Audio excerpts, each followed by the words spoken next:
Afrika, der ser vi noe som på en måte egentlig er universelt. Men der har altså ikke skriften satt så mye lokk på dette med rytmer.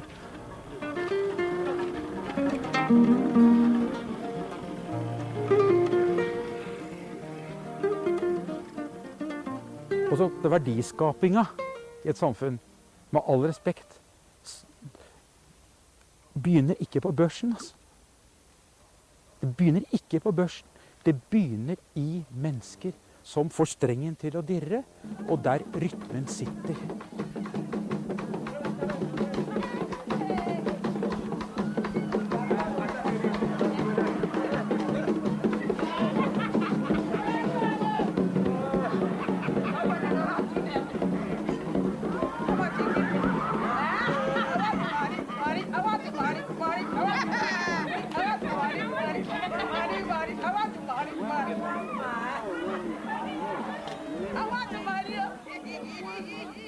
They say in Africa, or some people used to say, that Africans are born with rhythm. This isn't actually true. They're trained into rhythm.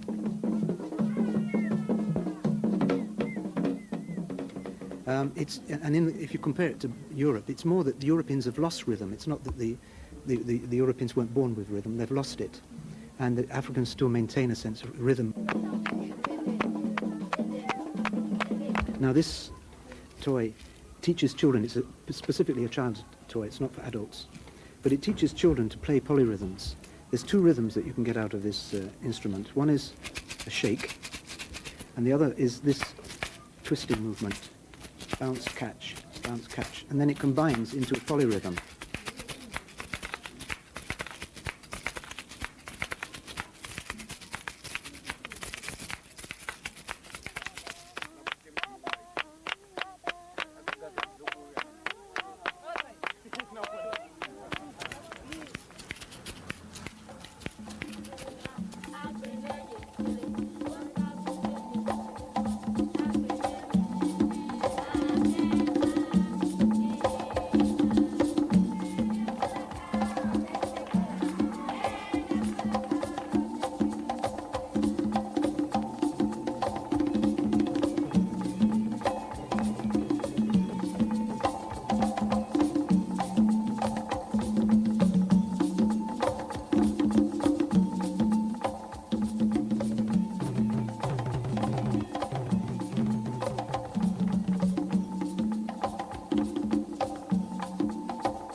Lyd og rytme, dansen i oss, som så drastisk forsømmes etter hvert, så vi møter et samfunn.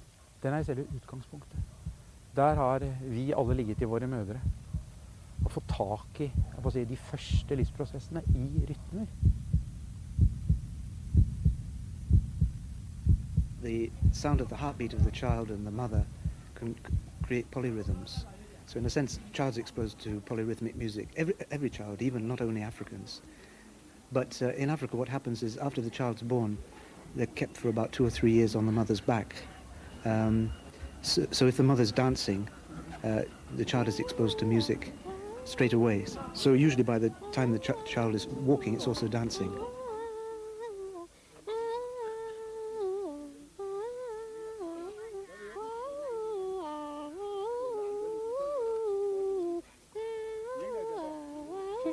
Satt i veven, det lange nase og vrange. Så sette hun på både stikke og strå, så let hun den veven gang. Hanen fikk både vips og kufte, og høna fikk ei geire. Kjette og fikk ei nasa duk, og så rokk ikke veven meire. Hoppe, hoppe, hopp, napp. Hva sier deg? Det å være sammen med barn, det er antagelig noe med å være ved livets kilde på en måte, altså. Å kjenne dristigheten i en unge som på en måte tar livet hemningsløst, som tar gråten helt ut, og som tar latter helt ut, og så stuper kråke på en sånn måte at du tar hele livet ut, altså, ikke sant? Opptatt av ekthet, det autentiske. Altså det er denne her bredden i registeret, og denne ærligheten på å leve.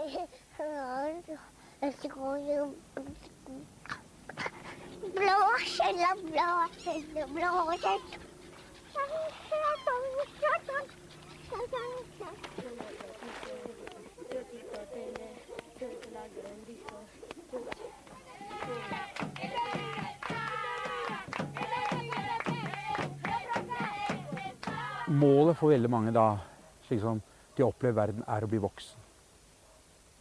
Og jeg husker mange lærere sier når de skal begynne på skolen, er det første de skal lære, er å kunne sitte stille. Selvfølgelig er det viktig å kunne sitte stille, det gjør 2-3-åringer også det.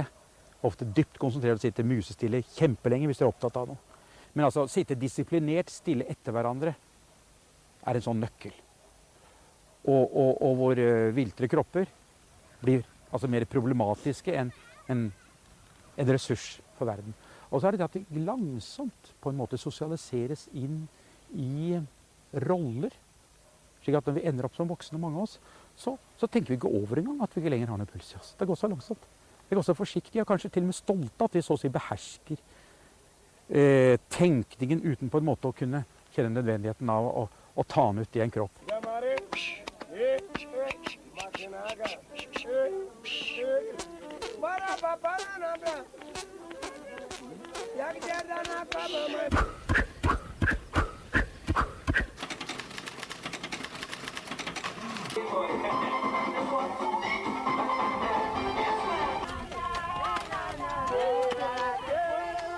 Det er rytmer i alle fenomener i verden. Altså. Det er rytme altså, i å snakke, det er rytme i å skrive, det er rytme i å sykle, det er rytme i å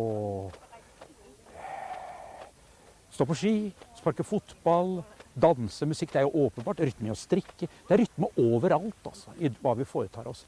Og egentlig er det sånn at livet kan ikke organiseres uten at dette elementet fins. Og i Afrika så er dette så tydelig. Det kommer sånn til overflaten på en måte. For det er ikke lagt lokk på det gjennom kulturer som legger lokk på sansingen og sier at nå er det snakk om musikk, nå er det snakk om dans, nå er det snakk om språk, nå er det snakk om gymnastikk. Altså det henger sammen. Så der får altså disse rytmene komme til overflaten til de grader.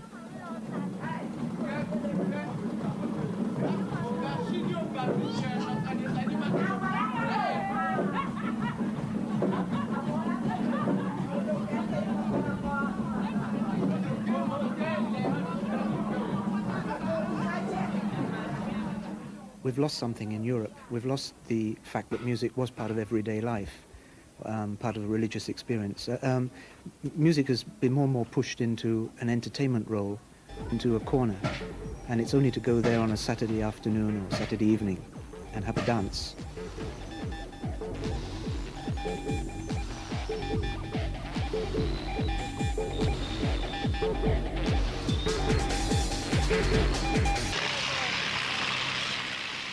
Musikk er ikke bare noe vi hører. Musikk kan også leve veldig sterkt inni oss. Vi kan bare tappe den ut hvis vi vil.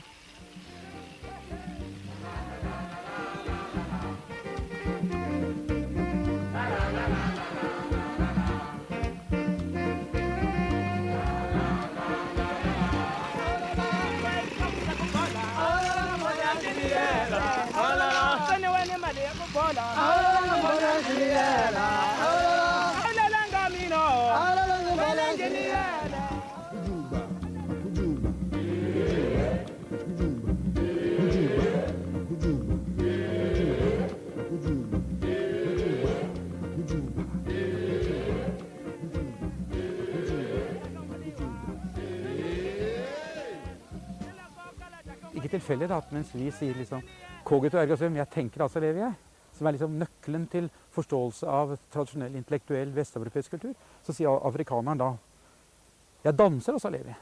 Salt ergo sum.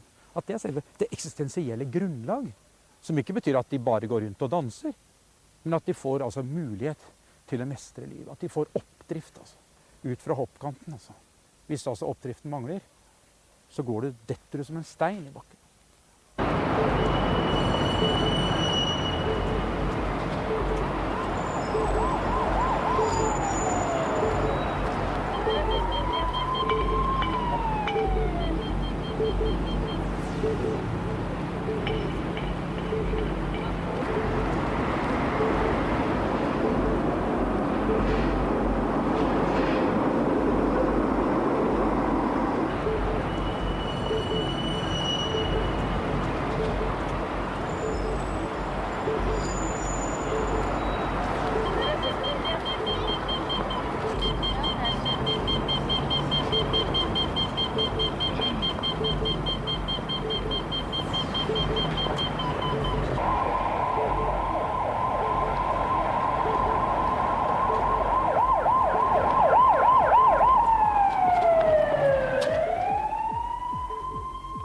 nordmenn bruker nesten ikke kroppen sin når de går.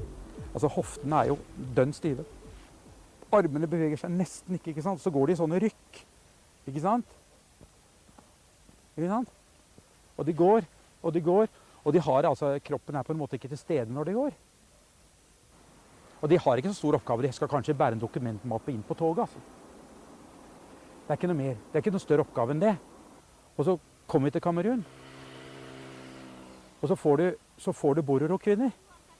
Disse høye, flotte, vanvittig flotte kvinnene, som kan altså bære opp til en 20-30, noen sa til bort mot 40 kilo på hodet, i enorme, sånne, nesten si hodepynter, altså der er det fat og mat og bananer, ikke sant? I en salig blanding. Tungt, og de skal gå langt, det er ikke noe buss. Det er ikke noe T-bane. Og så går de, vet du. Og hvis de skulle gå som vi gjør på sentralstasjonen, så ville de dø, altså. Men du vet at de går, vet du. Og de må, og da har du dette med det funksjonelt praktiske og det skjønne, det vakre.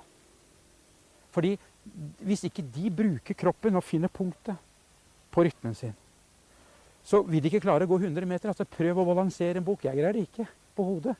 Så går det ikke sant. Og så bruker de et skyv i hoftene sine. Vet du. Og hoftene danser. Og de beveger seg, vet du. Med et balansepunkt som er sånn at du hjertet ditt nesten stopper, altså, for det er et skjønnhetsinntrykk så enormt. Og samtidig er det verdig. Og det er funksjonelt. Det er såre praktisk. Det er hverdag. Ikke sant? Dette må de. Ellers så kan de ikke overleve. Men så tror jo vi her i Norge at vi kan overleve med å bevege oss sånn. Men mitt poeng er at det kan vi ikke. Vi fryses langsomt ut av våre egne liv, selv om vi fremdeles altså, i fysiologisk forstand lever. Vi trenger også å kunne, om vi ikke går som bororo-kvinner, kunne utfolde litt mer av det. Altså. For å kjenne at nå var det faktisk jeg som lever. At måten du går på, selv om du skal altså, ta toget til Gjøvik, på sentralstasjonen, at det gir meg nærvær, altså.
People walking is a sort of a dance.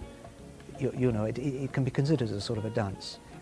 Generally, when people dance, you can see it on the face of dancers. They have a very controlled, relaxed look on their face. But the body, the movements are quite complex. Hands, hips, legs are all doing different rhythms. But there's a center of stability because they're hearing the inside beats or the hidden beats. Somewhere in their body, they've got it. And I think it's the same with when they walk. They're centered. Basically, dancing and carrying things on your head coordinate your body. And if you're well coordinated, you can actually do lots of things at the same time.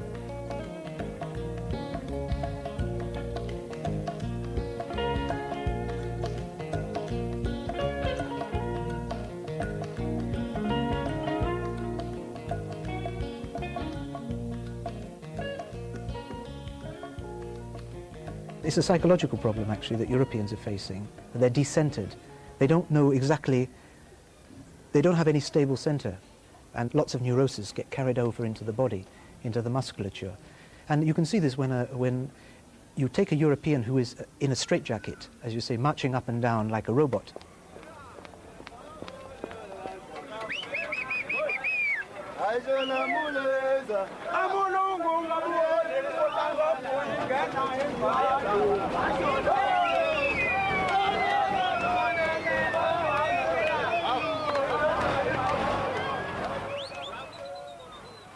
In Africa, they still have a very strong street life.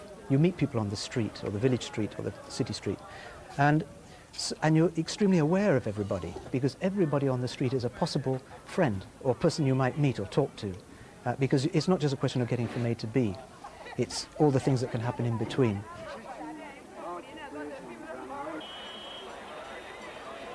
In Europe, we actually don't like people being close to us. What happens in a crowd is people just ignore each other. They pretend that the other person isn't there. You've just got your destination in your mind, a determination to stride off as efficiently as possible to your destination without talking to anybody and seeing anybody.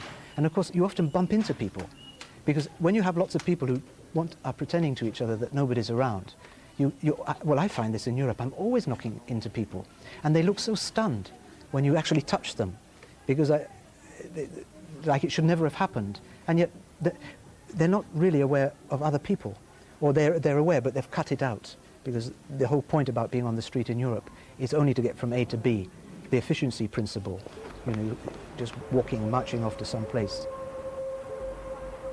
Det er veldig viktig å holde skikkelig klart for seg forskjellen på takt og puls, altså. Takt, det er mekanisk.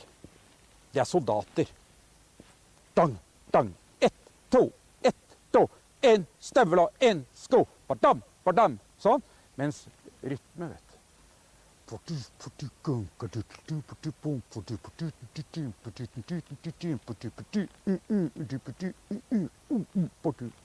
er noe helt annet. Og den er litt uregjerlig. Du har en puls som går, som du sier, en underforstått som de har i Afrika. Det er det vi kaller pulsen. Det lange draget.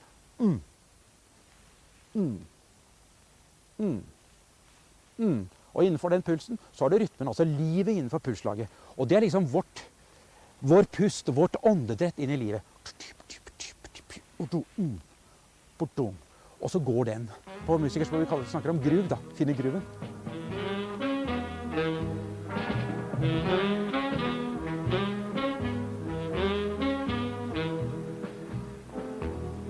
My man don't love me. He treats me oh so mean. My man, he don't love me. He treats me awful mean. He's the lowest man that I've ever seen.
When he starts in to love me, he is so fine alone.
hvis vi ikke får tak i den, så blir vi stående på utsiden. Vi blir stående på traktene.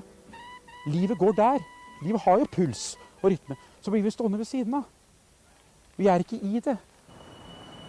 Og jeg har følelsen at, ikke bare følelsen av, jeg registrerer jo at det veldig ofte skjer da. At vi så å si er usynkroniserte med pulsen og rytmen i livet rundt oss. Og det er ødeleggende.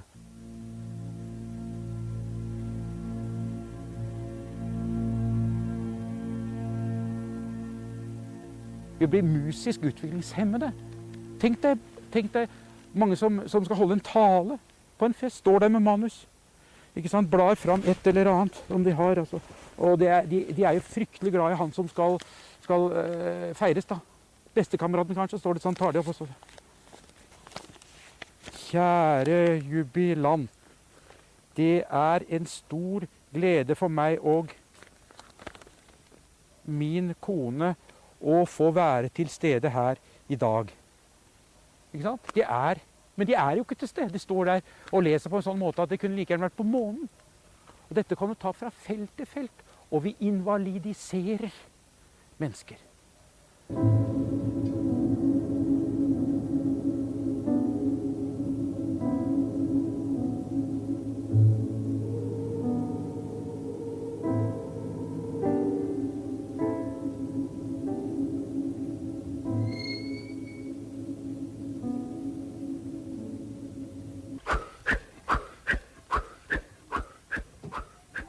I Afrika blir rytme livsviktig. Jeg mener, hvis du ikke kjenner rytmen, så mister du fingeren når du stamper kornet ditt.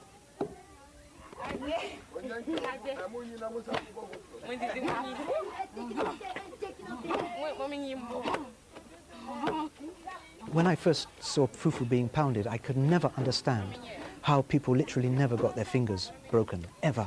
I think the reason for it is this, that, okay, if you decide to put your hand straight into the silence, or the gap, the upbeat, it's a pretty huge area in between which you can play around with, because the thing is only touching the starch for a fraction of probably a microsecond, and all the rest of the time the stick is going up or coming down, so they've got a very big awareness of the silence. Because in their music they're aware of space and silence, so it's not a difficult thing for them to do this with fufu, which is very much like music.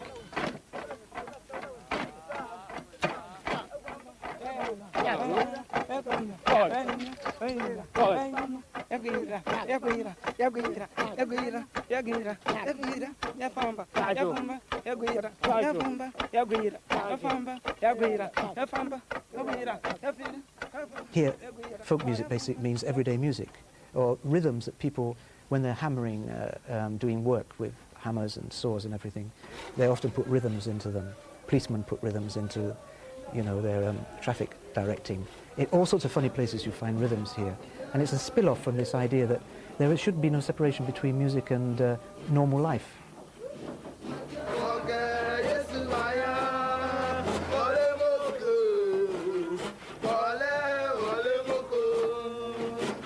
There's a saying, by the way, in Ghana, somebody who isn't musical in Ghana would be like somebody who couldn't talk. They'd be dumb, like a dumb person. You feel a bit sorry for them. One of the foundations of materialism is efficiency. Efficiency allows no embellishments. You only have to do something exactly as it should be done. You don't have to do any extra embellishment to make it a little bit better. Or you should do no unnecessary thing. Now, a lot of these rhythms are, in terms of efficiency, are necessary. They don't help you hammer a nail any better, but they give pleasure to the person nailing the nail or hammering the nail. But that's not considered in the European context. Nå er jeg redd for å skulle romantisere det vi ser i Afrika. Men de har bare skjønt at skal jeg makte å dra denne svære hoven opp så mange timer hver dag, skal jeg stå og stampe maisen, som er så tungt arbeid, med utpust og innpust. Så må jeg ha rytmen, så greier jeg det ikke.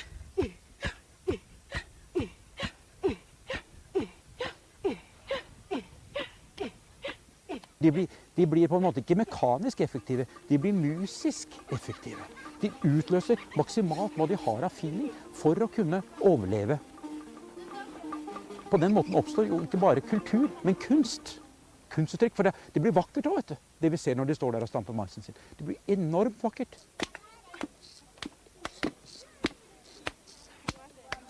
Tror du det går i disse fargene, disse fargesprakende tøyene sine?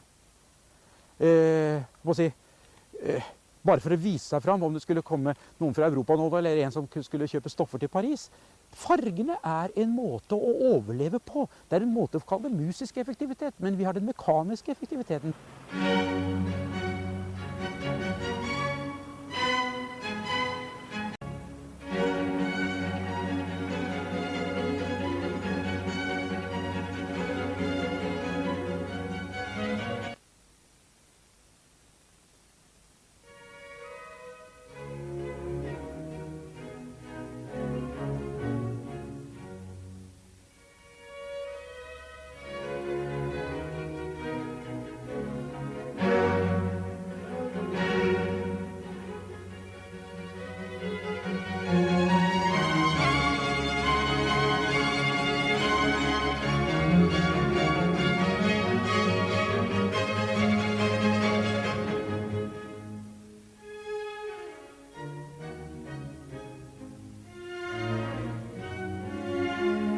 Det er det handler om. Denne lille guddommelige skikkelsen som er inni hvert enkelt menneske. Det ligger en liten sånn tornerose inni deg på en måte som man må kysses, og som da kommer til uttrykk. Denne strengen i deg som der står den altså. Og når du kjenner den, da lever du. Det er det musiske. Denne muligheten i deg til nærvær, til tilstedeværelse, skapende tilstedeværelse i eget liv.